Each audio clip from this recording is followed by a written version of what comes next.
Now I have to crown utter calamity of the week to none other than Andy Cohen, the patriarch of the Real Housewives franchise, a bitchy queen who sits there on his late night show that nobody's watching, getting drunk with a bunch of D-list celebrities we've never heard of before. That is who Andy Cohen is. Well, he went on The View recently. Just a few days ago, he went on The View. I'm still waiting for Trump to send the women of The View to Guantanamo, but unfortunately, they're still on the air. So Andy Cohen goes on The View, and he talks about the fact that LGBT rights are under attack. We're being attacked. It's not okay. Now, mind you, this is someone in a $15 million apartment, okay, who's internationally known, famous, wealthy, with staff, with a show he really doesn't even have to do that much for. This is someone who really wants us to believe his rights are under attack. Let's take a look at the clip and then discuss.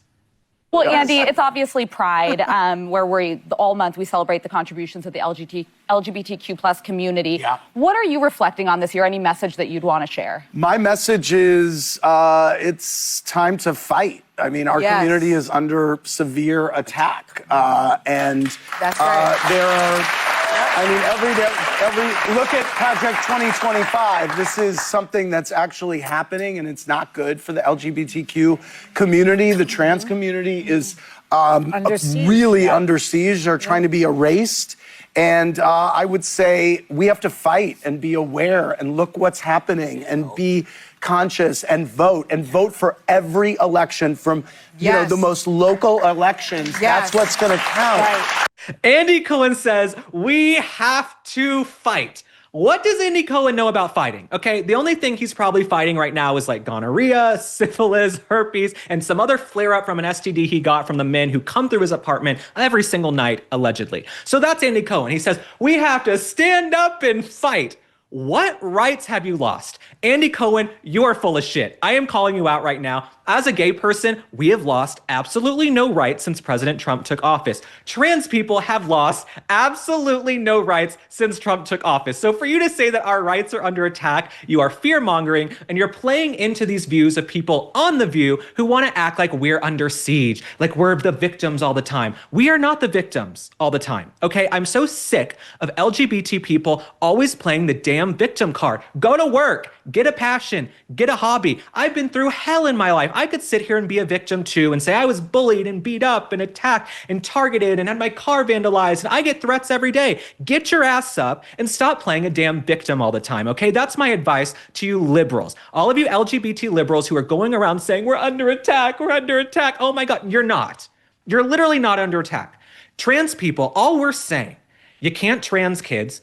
We don't want you injecting kids with hormones, and we don't want men and women's sports. Other than that, go do what you want to do. No rights have changed for you since the Biden administration. I'm here to tell you, Andy Cohen, you are a liar. You also look a little bit hungover. You look like you had a rough night out with Anderson Cooper. You look rough. You look hungover. You look a little scruffy. You might need to go back to the drawing board. But Andy Cohen, it's so pathetic for someone who has done nothing to help gay people, make gay people seem palatable and exciting and likable on the world stage. He has done nothing.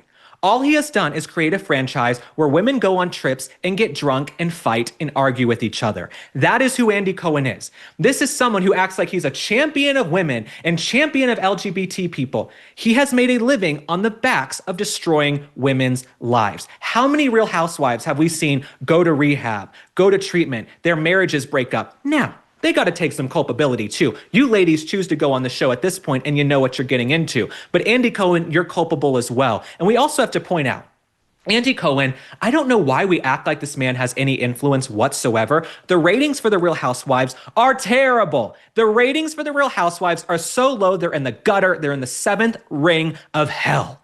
I don't know anybody who is still watching The Real Housewives of New York, of Beverly Hills. We all used to watch back in the day. We used to watch when it was Bethany Frankel and Ramona Singer and the girls were having fun and they weren't so scripted and contrived.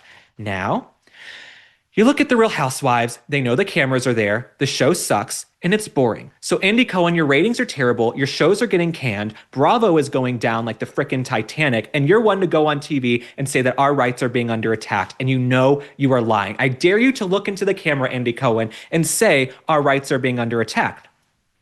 And then you have Andy Cohen who wants to talk about Project 2025. Project 2025 is still this talking point for the left. They tried it during the election. They said, Project 2025, Project 2025. Most voters were like, we don't even know what this is. I'm here to tell you, I don't even think President Trump has read Project 2025. He's doing what he's run on for decades, okay? Tariffs, getting men out of women's sports, securing the border. He has talked about these things for years. I don't really care about Project 2025. I've never seen it. I also have to say this. The reason Andy Cohen is losing influence and his shows are going down, his shows are plummeting to the depths of hell because he will not put Republicans on the show. This is the truth. On Bravo right now, if God forbid you say, I support President Trump, I voted for President Trump, they will deplatform you. How many Republican housewives have we seen ostracized from the base of the show and the viewership? And like I always say, 77 million Americans voted for President Trump. 77 million Americans. So you want to turn off half the country.